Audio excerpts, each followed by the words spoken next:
Est-ce que vous êtes satisfait de mes réponses? Rien ne semble pouvoir les rassurer.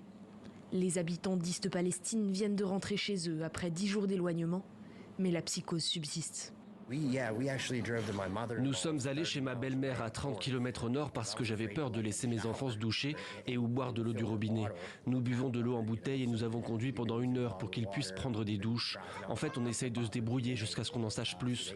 Nous pensions que ce soir répondrait à beaucoup de questions, mais il n'y a aucune nouvelle information. Nous avons peur que nos enfants respirent ça sans savoir ce qu'il y a dedans, sans connaître les conséquences qu'il pourrait y avoir dans 5 ans. Vendredi 3 février, un train déraille aux abords de la ville et déclenche un énorme incendie. À son bord, du chlorure de vinyle, un gaz utilisé dans la fabrication de produits plastiques. À court terme, son inhalation provoque étourdissement et maux de tête, mais à long terme, le risque est bien plus grand. Les sujets exposés peuvent développer une forme rare de cancer du foie. Comme je l'ai déjà dit, notre priorité est la santé et la sécurité de la communauté. C'est vraiment notre première priorité concernant l'Ohio pour le moment.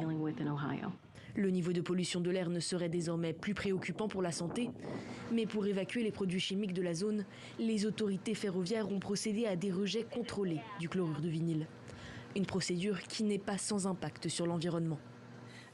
Grâce aux analyses qui ont été faites, nous avons découvert qu'environ 3500 poissons seraient morts dans cette zone, que ce soit dans les ruisseaux, les affluents et les cours d'eau. Beaucoup d'inconnus subsistent encore sur les conséquences à court et à long terme de l'accident.